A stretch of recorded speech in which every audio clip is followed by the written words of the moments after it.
buenas noches. Bienvenido a una nueva entrega de Toque Final. Esta es la mejor forma de concluir una semana lo mejor edificado posible sobre los acontecimientos más importantes del país y del mundo. Se produjo un hecho muy penoso. Me refiero al ahogamiento de un niño de 14 años de edad, un prospecto que estaba en una liga, en el Toro de Guerra, la liga amaurinina. Él estaba en una academia, vivía ahí en esa academia donde recibía entrenamiento y se educaba.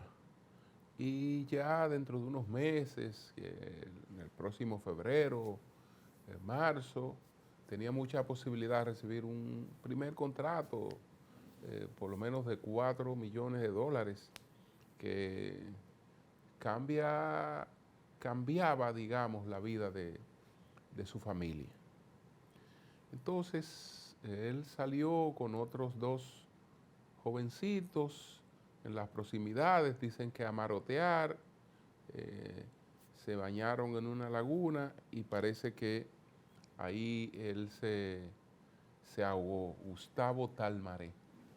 Cuando se produjo la noticia, eh, lo único que dije, bueno, ojalá que se investigue eso bien, que se establezca que ciertamente eso fue lo que ocurrió. Y he observado que se agotó el protocolo correspondiente, porque el DICRIN hizo sus indagatorias, eh, se hizo una autopsia para determinar que ciertamente eh, eso haya sido el escenario de la muerte. No hay contradicción evidente en los testimonios que han ofrecido los otros compañeros de él. Y entonces queda esta tragedia, porque ¿a quién responsabilizar? La academia, pero bueno, ellos volaron una verja, volaban una verja, etcétera. No se imaginaban que podía ocurrir una tragedia, una desgracia realmente como esta, en la que murió Gustavo Talmaré, de 14 años de edad, y prospecto, es decir, un talento que pudo haber trascendido en el béisbol de las grandes ligas. Entonces, señores, bueno, por otra parte, la OEA anunció un plan para la recuperación de Haití, un plan por unos 2.600 millones de dólares. Y ese plan está llamado a financiarse con aportes de los miembros de la OEA. Los países miembros de la OEA están llamados a buscar esos 2.600 millones de dólares. Unos 1.600 y tanto irían a la seguridad, que Puerto Príncipe, más del 90% de su territorio de Puerto Príncipe está en control de gangas criminales.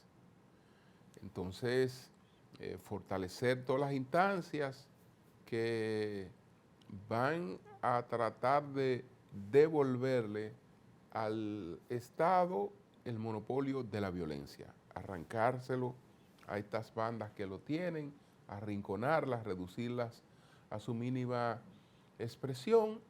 Y la otra inversión conlleva en cuestiones de desarrollo de infraestructura y desarrollo institucional.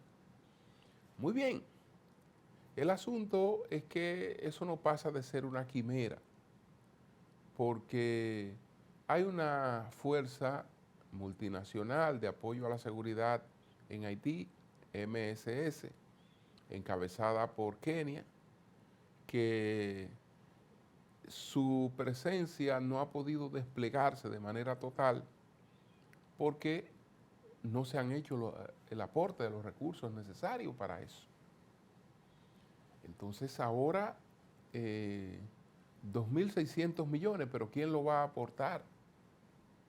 ¿Cuánto va a aportar Estados Unidos, por ejemplo, que dudo que Donald Trump esté en disposición de hacer un gran aporte?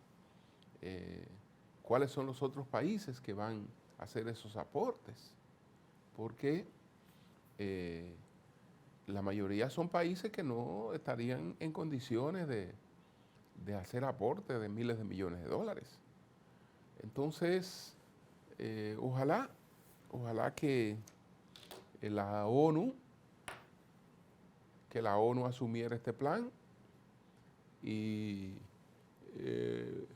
buscara cómo gestionar estos recursos, que el plan dice que deberá ser ejecutado por haitianos. Es decir, que son los líderes que aparezcan en Haití los que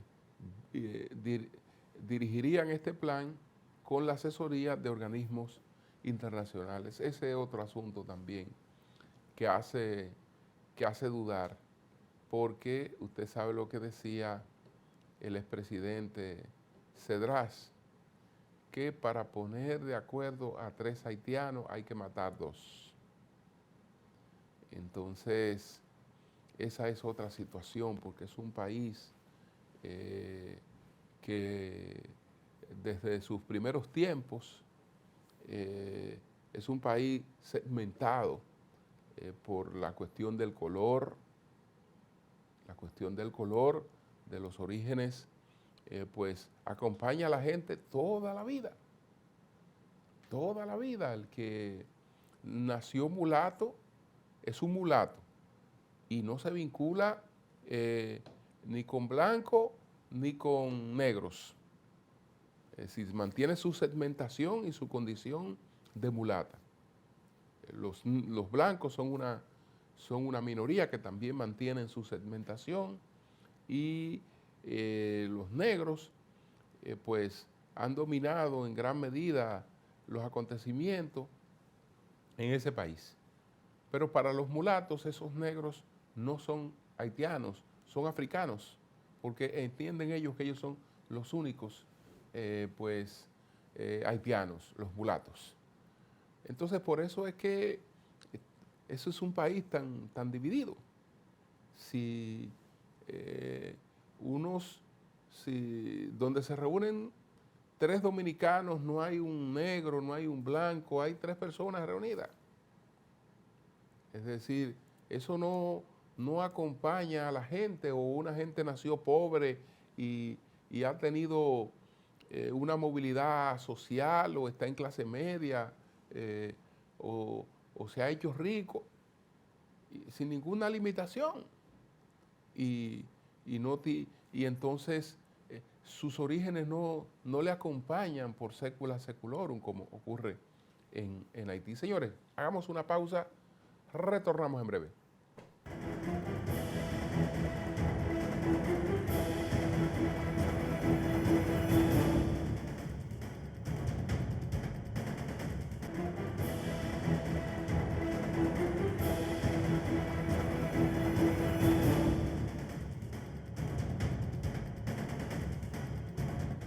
Apagones, protestas por los apagones. En principio, una de las Catalinas salió de servicio, después otra se vio afectada por el sargazo, otras generadoras también quedaron afectadas. Hay un incremento de la demanda por las temperaturas, el gran calor que hace, y las autoridades entienden que el problema de las sedes se ha agravado porque se está suministrando un 100% de energía, o se estaba suministrando un 100% de energía. Esto es a partir de lo que ocurre con la pandemia del COVID-19, porque antes del COVID-19 el mérito para tener energía 24 horas se ganaba.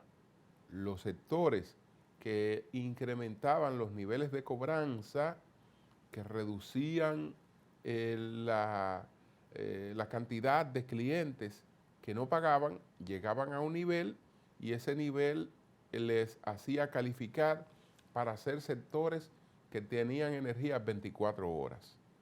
Los que no estaban en esas condiciones no se les suministraba energía 24 horas. Bueno, después de la pandemia se decidió un suministro generalizado y eso se quedó así. Esa es una de las explicaciones que dan las autoridades para tener una situación en la que las pérdidas de las sedes andan por un 42%. Un financiamiento cercano a los 2.000 millones de dólares. Si nosotros no resolvemos esa situación, no estamos en capacidad de hablar de ninguna otra cosa que tenga que ver con la mejoría de los ingresos y con la calidad del gasto. Ese es uno de nuestros principales desafíos. Señores, vamos a presentar de inmediato cuáles fueron los 10 temas de mayor impacto esta semana. Adelante.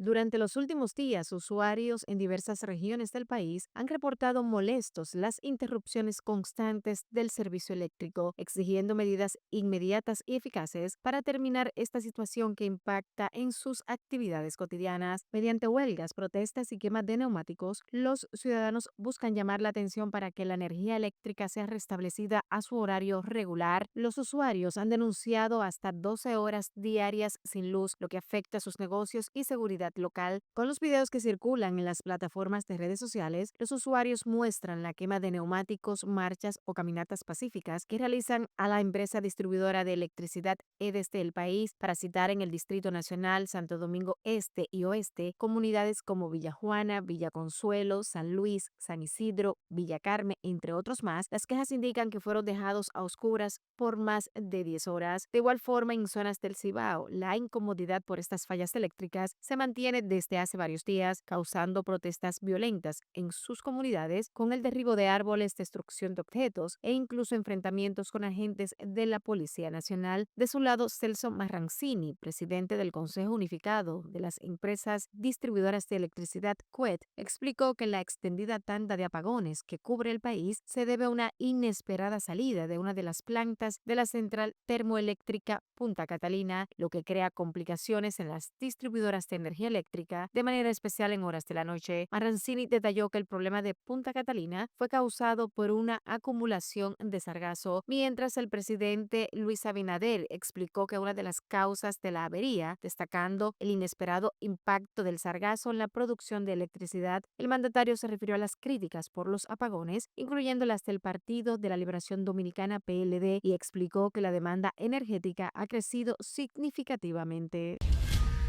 El presidente de la República, Luis Abinader, introdujo varios cambios en su gabinete a través del decreto 461-25. Los movimientos incluyen remociones y nuevas designaciones y abarcan el sector salud, financiero y educativo, entre otros. Los nombramientos corresponden a su nuevo mandato constitucional. Estos son los nuevos nombramientos. Samuel Pereira Rojas fue colocado como presidente del Consejo de Administración de la Refinería Dominicana de Petróleo, Refidonza. Desde 2020 se desempeñaba como presidente ejecutivo del Banco de Reservas. El decreto también designa al doctor Leonardo Aguilera Batista como presidente ejecutivo del Banco de Reservas. Desde 2020 era el presidente ejecutivo de Refidonza, mientras Félix Reina fue nombrado como director de la Dirección de Estrategia y Comunicación Gubernamental, DIECON, y Alberto Caminero fue colocado director de prensa de la Dirección de Prensa del presidente, en tanto como subdirector de la Dirección de Estrategia fue designado Abel Guzmán Ten. Asimismo, el nuevo director ejecutivo del Seguro Nacional de Salud, SENASA, será Edward Guzmán Padilla. Onésimo Antonio González fue designado vicepresidente ejecutivo de la Operadora Metropolitana de Servicios de Autobuses, ONSA. González ha estado vinculado a la modernización del transporte público. De igual forma, el nuevo director ejecutivo del Instituto Nacional de Bienestar Estudiantil, INAVIE, fue nombrado Rafael Adolfo Pérez de León. El decreto también designa a Kenia Xiomara Guante como viceministra de Innovación, Transparencia y Atención Ciudadana del Ministerio Administrativo de la Presidencia.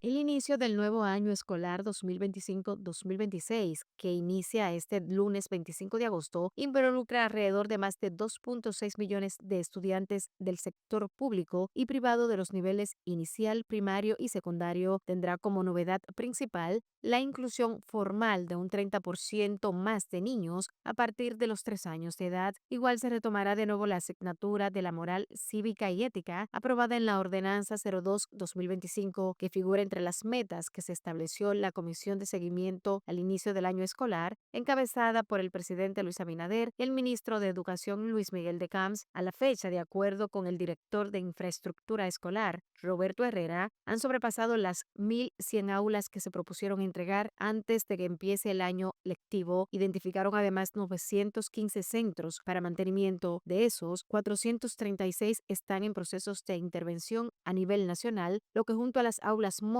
y otros espacios rentados se garantiza el cupo de estudiantes. Sin embargo, la fuerza magisterial Corriente del Magisterio, organizada en la Asociación Dominicana de Profesores ADP, advirtió que tras un levantamiento realizado en las 174 seccionales del país, la mayoría de las escuelas no están en condiciones adecuadas para iniciar el año escolar 2025-2026. Durante una comparecencia ante los medios, los representantes de la Fuerza del Pueblo denunciaron que los planteles escolares carecen de la infraestructura mínima necesaria para garantizar un regreso a clases seguro, digno y funcional para los estudiantes. La organización también denunció que aún existen escuelas donde maestros y estudiantes usan letrinas o baños prestados por casas vecinas, así como centros educativos con techos deteriorados, canchas destruidas que nunca las remodelaron y una alarmante escasez de aulas, producto de la falta de planificación frente al crecimiento de la población estudiantil.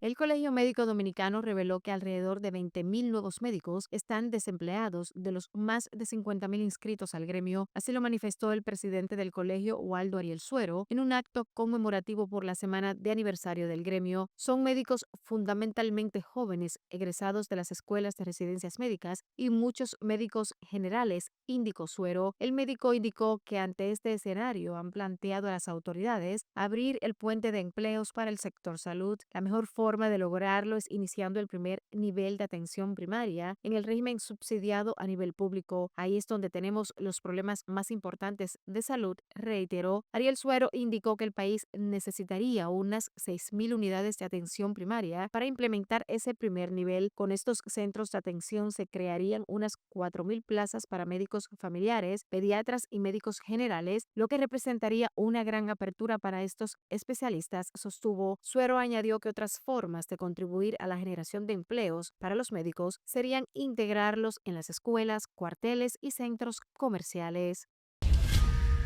El turismo en República Dominicana sigue consolidando su liderazgo en la región. En los primeros 7 meses del 2025 se registraron 7.197.844 visitantes, la cifra más alta de su historia. Este hito representa un crecimiento de 3.2% frente al mismo periodo de 2024. También equivale a un 14% más que en 2023 y un 49% de incremento en comparación con 2019, según informó el ministro de Turismo Turismo David Collado. Estos resultados reflejan la fortaleza del sector y el impacto de la alianza público-privada. Esta cooperación ha impulsado nuevas estrategias de promoción, conectividad y diversificación de la oferta turística. Entre enero y julio de este año, 5.377.878 turistas arribaron por vía aérea, un aumento de 1.7% respecto al mismo lapso de 2024. El crecimiento también se refleja en la llegada de cruceristas. 1.819.966 pasajeros llegaron por vía marítima, lo que supone un alza de 3.2% en comparación con el año anterior. El ministro Collado destacó que estas cifras históricas confirman el éxito del modelo turístico dominicano, capaz de atraer millones de visitantes en múltiples modalidades. Solo en julio el país recibió 863.785 turistas por avión, un 6.5% más que en julio de 2024. A ellos se sumaron 189.051 cruceristas para un total de 1.052.836 visitantes en solo un mes. Esto equivale a un aumento de 3.4% frente al año pasado y 12% respecto a 2023 y 56% más que en 2019.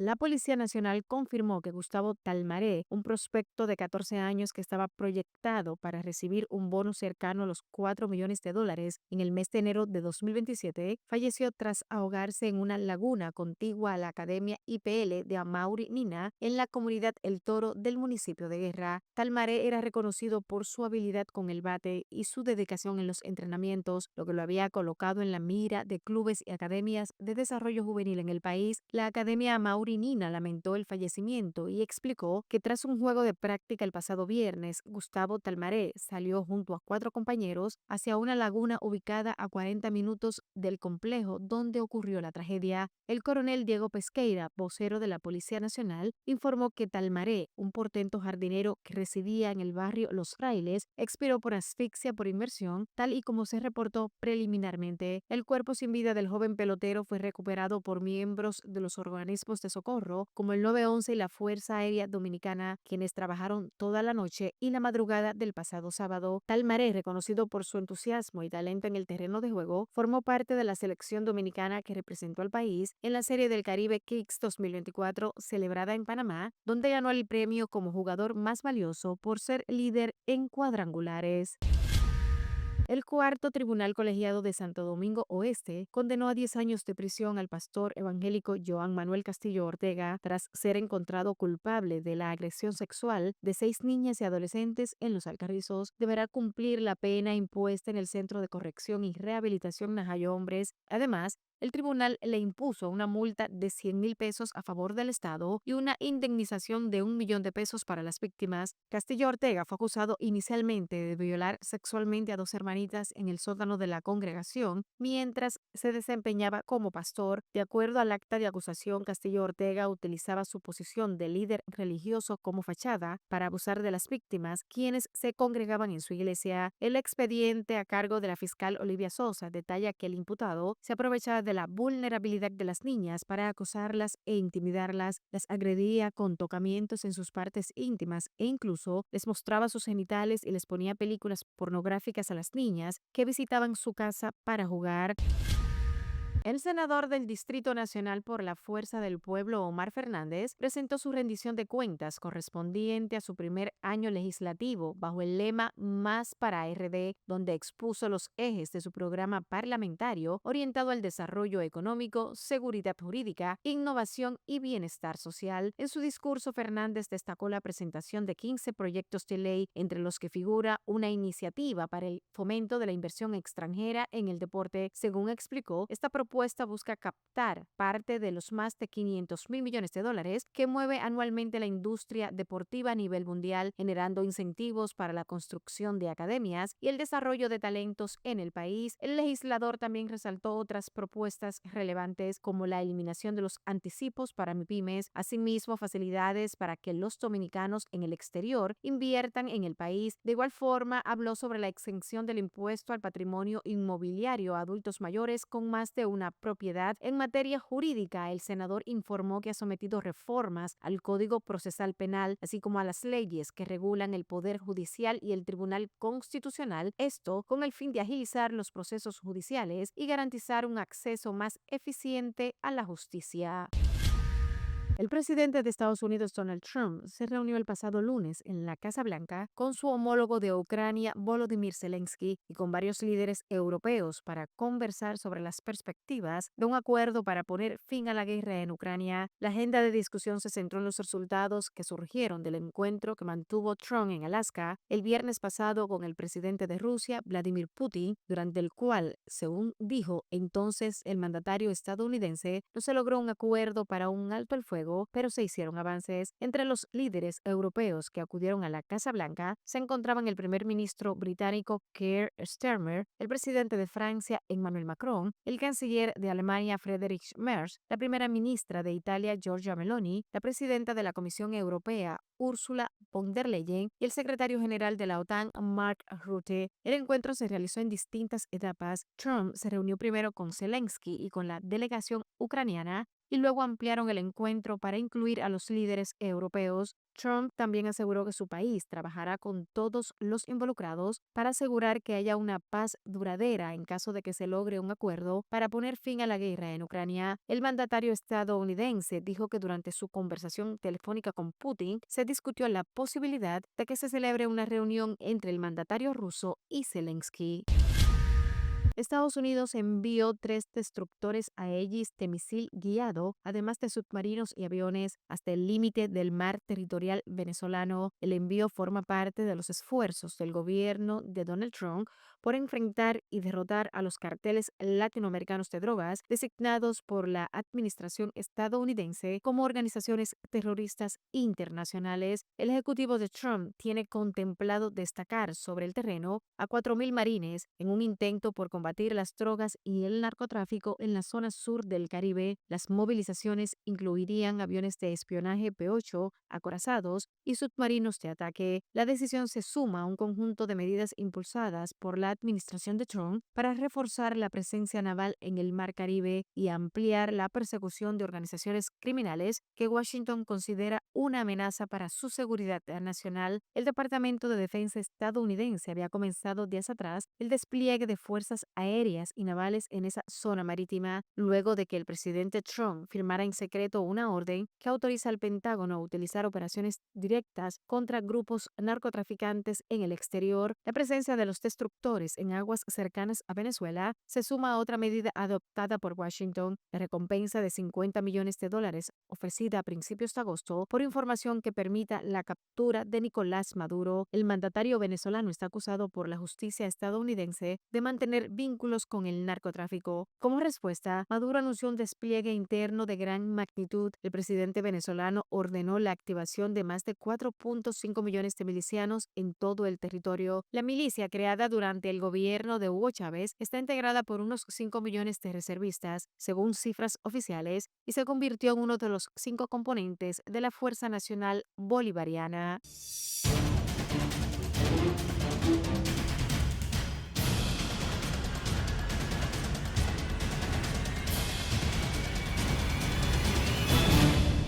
Una pausa, retornamos en breve.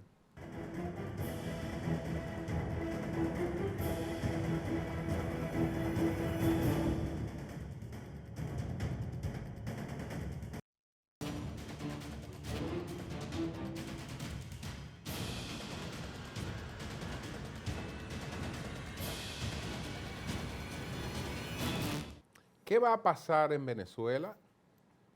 Ha llegado el final del régimen chavista a partir de las medidas que adoptó Estados Unidos de enviar 3 buques destructores al Caribe, frente a las costas venezolanas, con 4.000 marines y capacidad de ataques aéreos, capacidad de ataque a distancia. El argumento es que se trata de un narcoestado vinculado al cártel de los soles y que Estados Unidos va a frenar la actividad de ese cartel del que forma parte Nicolás Maduro, por quien se están pidiendo 50.000, por quien se están dando 500 millones de dólares, de 50 millones de dólares de recompensa. Bueno, no creo que esté la decisión de penetrar a Venezuela, pero el cerco tiene sus efectos, porque mientras tanto la actividad económica, que ya de por sí está contraída, se contrae, porque ese cerco impide salida de petróleo venezolano. Ese cerco también puede afectar los suministros a Venezuela y crear una situación de inestabilidad. Pero además la presencia de esas tropas y de esos buques destructores puede motivar a la oposición a levantarse en protesta en Venezuela, solicitando la salida del régimen. La capacidad de represión del régimen pudiera verse reducida, o puede darse otro escenario en que esto, del punto de vista interno, sea un factor de fortaleza por el tema del antiimperialismo y una serie de cosas. En política uno nunca sabe cómo termina todo, pero es evidente que Estados Unidos no puede devolverse sin resultados. No puede devolverse sin resultados. Después de haber llegado hasta ahí, devolverse sin resultado sería un golpe demoledor contra la imagen de ese país, contra la imagen imperial de Estados Unidos, contra la autoridad que se supone que representan los Estados Unidos. Señores, una pausa, retornamos en breve.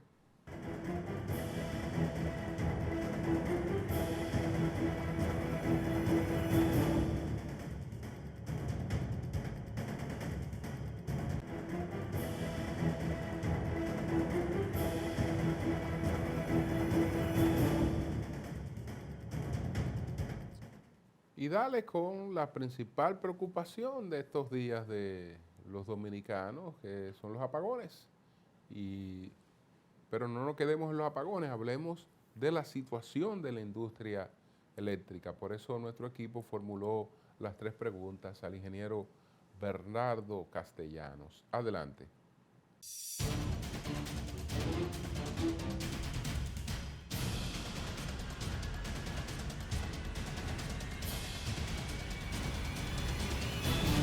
¿A qué atribuyen la avería que sacó de servicio a una de las 2 plantas de Punta Catalina?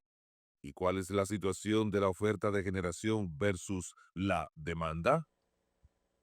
La avería que sufrió la unidad 1 de Punta Catalina, las mismas autoridades dicen que fue un piche en la caldera y es la primera vez que Punta Catalina admite públicamente los piches en la caldera, porque generalmente lo que han hecho es ocultarlo a través de decir que son mantenimientos preventivos, y nunca admiten públicamente que ha habido piches, cuando se sabe que realmente los piches han sido recurrentes y reiterativos en ambos calderas.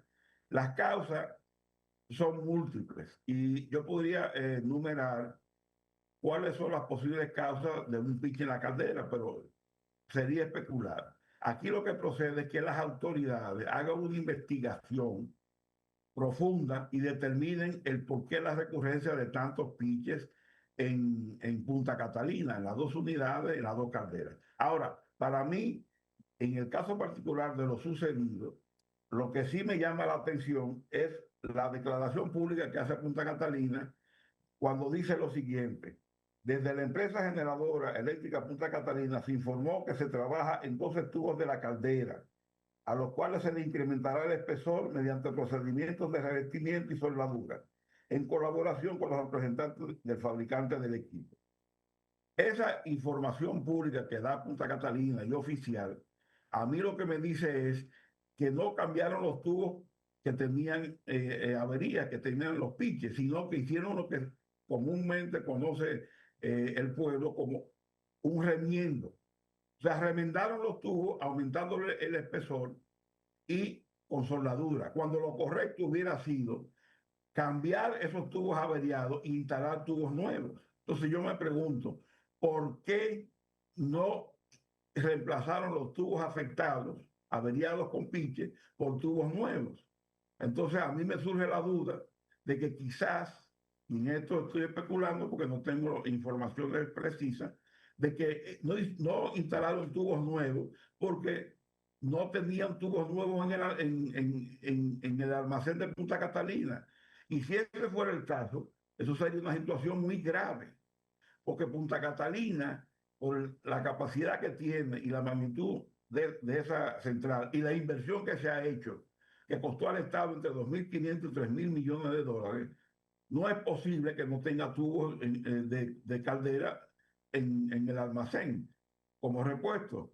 Y Punta Catalina debería tener como mínimo un stock fijo de repuestos en el orden de los 30 millones de dólares.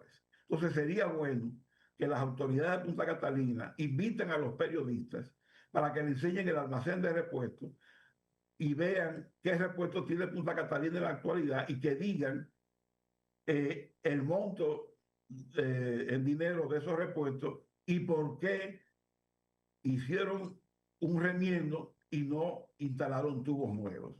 Con relación al tema de la oferta y la demanda, la oferta y la demanda no está satisfecha porque nunca se ha abastecido la demanda total de manera continua, o sea, 24 horas, 7 días a la semana. Siempre hay apagones. No ha habido un instante en donde se haya producido el abastecimiento pleno de la demanda, porque si eso hubiera ocurrido, el gobierno hubiera gastado cientos de millones de pesos en publicidad diciendo que abastecieron el 100%. Entonces eso nunca se ha producido. Pero además, cuando se dice que un sistema eléctrico tiene exceso o tiene capacidad instalada suficiente, cuando usted tiene una reserva fría equivalente a por lo menos la central instalada de mayor capacidad. En este caso, ¿cuál es la central instalada de mayor capacidad? Punta Catalina, con 750 megavatios. Entonces el sistema no tiene reserva fría. ¿Y por qué yo digo que no tiene reserva fría? Además de que las autoridades lo han admitido, porque cuando sale una central como Punta Catalina por mantenimiento o por avería o por mala operación, los apagones se incrementan. Y se incrementa porque no existen en reserva fría, que son plantas apagadas, una capacidad suficiente que sustituya la capacidad de la central que sale de operación por mantenimiento, por avería o por mala operación. Entonces no hay capacidad instalada suficiente para abastecer la demanda. Eso es una mentira. No hay excedente. Hasta que el sistema no tenga 750 megavatios en reserva fría, por lo menos, no estamos en condiciones de decir que estamos en condición de satisfacer la demanda. Además de las nuevas plantas de generación que se adicionarán en los próximos meses, ¿qué opciones tendría el país para una disponibilidad suficiente de generación eficiente y al más bajo costo económico y ambiental? Bueno, el presidente ha anunciado con bombos y platillos que en los próximos meses, 5 o 6 meses, van a añadirse al sistema 615 megavatios de nueva generación térmica. Y eso sería 125 megavatios de Cogentrix 4 o Energas 4, 60 megavatios de SIVA, la central que está en Boca Chica, y 414 megavatios de Manzanillo Powerline que está en el Copel. De eso, lo único seguro que sí va a entrar en 6 meses o quizás menos es los 125 megavatios de Energas 4 o Cogentrix 4 y los 60 megavatios de SIVA. los 414 megavatios de Manzanillo Power Line en el Copey, eso tiene una incertidumbre, porque a pesar de que la central va a estar lista en términos de que va a tener todos sus componentes instalados, la línea de transmisión también está lista a 345, que llega hasta el Naranjo en Santiago, pero sucede que la subestación de Guayubín, que es parte de ese sistema de transmisión entre la central y el Naranjo, no está lista. Y Martín Robles, el administrador de la empresa de transmisión, públicamente dijo que la subestación de Guayubín, en el mejor escenario, en el mejor caso posible, estaría lista en el primer trimestre del 2026. Cuando esa subestación esté lista, entonces comenzarán las pruebas de aceptación, lo que se llama la puesta en marcha de la central, y luego vendrán las pruebas que exige el sistema interconectado y el mercado eléctrico para que la central pueda operar 24/7 y se le dé certificado de operación comercial. Las pruebas de puesta en marcha, más las pruebas del sistema para ser declarada como hábil en operación comercial para que pueda generar 24/7, toman entre 12 y 15 meses a partir de que la central pueda generar electricidad y que esa electricidad pueda ser evacuada a través de la línea de transmisión y de la subestación. Entonces, como la subestación de Guayubín no está a la lista hasta el primer trimestre del 26, en el mejor caso, y a partir de ahí se necesita por lo menos entre 12 y 15 meses, entonces no es verdad que en 6 meses Manzanillo va a estar generando electricidad 24/7. Manzanillo, en el mejor escenario, estaría generando entre finales del 2026 y el primer trimestre o el segundo trimestre del 2027, con lo cual vamos a entrar en un rango de incertidumbre de generación térmica para abastecer la demanda que se consume, pero seguiremos sin reserva fría y con los riesgos de que cada vez que salga una planta por mantenimiento, avería o mala operación, los apagones se van a intensificar, como ha sucedido recientemente con el tema de la avería de Punta Catalina y como es recurrente, porque todos los años las centrales térmicas salen por mantenimiento programado. Y significa que todos los meses hay una central que está en mantenimiento. Entonces, la situación del sector eléctrico en términos de nueva generación térmica es crítica. ¿Por qué? Porque la otra generación que está anunciada, que es de 800 megavatios, Manzanillo, inicialmente el presidente la anunció en el 2022 que tanto esos 800 megavatios de Manzanillo como los 414 del Copey, de Manzanillo Power Line, estarían generando en el 2025 y por eso ustedes han visto en las redes sociales los videos del presidente en un discurso que pronunció en el 22 diciendo que ahora en el 25 era el fin de los apagones. Pero la de Manzanillo, 800 megavatios, el mejor escenario es a finales del 28 o principios del 29, lo que significa que tiene un atraso entre 3 y 4 años. Y Manzanillo Power Line con los 414 megavatios tiene un atraso entre año y medio y 2 años. Entonces la situación a partir de ahora se torna muy crítica en términos de generación. Entiende que se están adoptando las iniciativas que permitan reducir las pérdidas en línea y aumentar las cobranzas. ¿Es posible reducir significativamente el déficit de las EDE? Mira, las cobranzas están en función de lo que se factura, porque aquí hay una falsa propaganda de que el dominicano es mala paga. Las distribuidoras cobran sobre el 95% de la energía que factura, pero hay alrededor de un 37% que no se factura porque no tienen medidores los que consumen esa electricidad. Y la instalación de los medidores es una responsabilidad única de la distribuidora.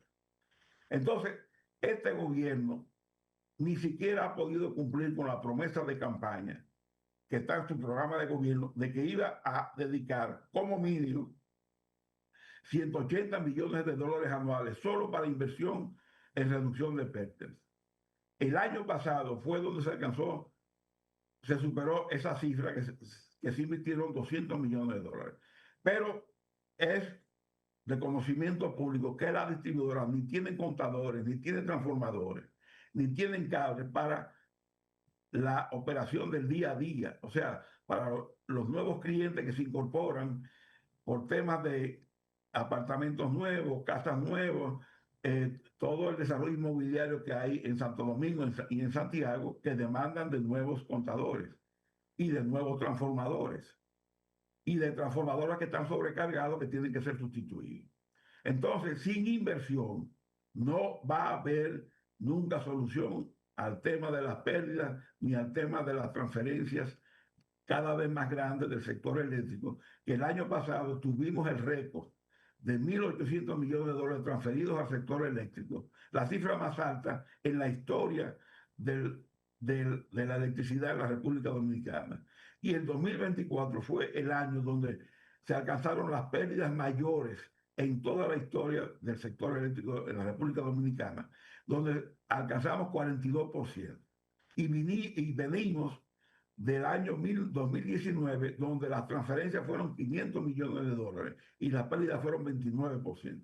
Entonces, en estos 5 años, todas las estadísticas del sector eléctrico, que lo dicen las estadísticas oficiales, se han empeorado y se han deteriorado.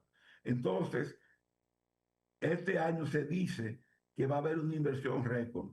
Sin embargo, cuando usted chequea las estadísticas oficiales que publica el Ministerio de Energía y Minas en los informes de desempeño mensuales, usted descubre que lo que se ha estado invirtiendo solo en reducción de pérdidas en este año es un promedio mensual de 15 millones de dólares, lo que te va a dar una proyección de 180 millones de dólares al año. Entonces no es verdad que se van a invertir 400 millones de dólares como se está anunciando.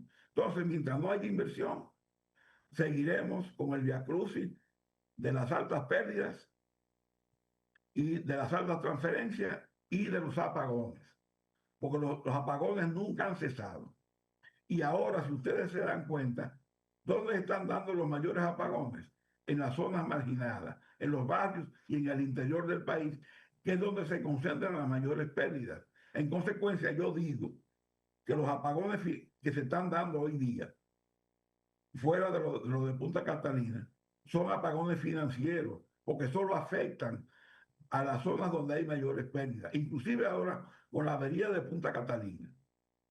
¿Quiénes fueron los sectores más castigados con apagones? Los sectores clase media baja, los barrios, el interior, que es donde están las más altas pérdidas. En consecuencia, eso me ratifica que los apagones son financieros, aunque no lo digan.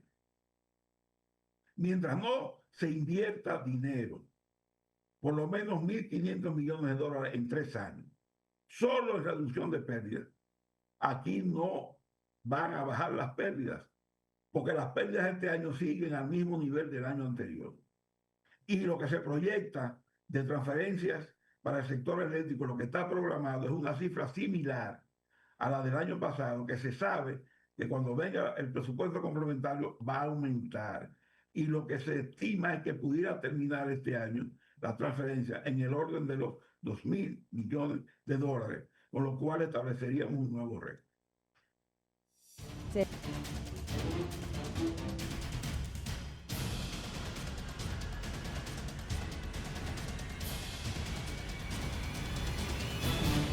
Una pausa, retornamos en breve.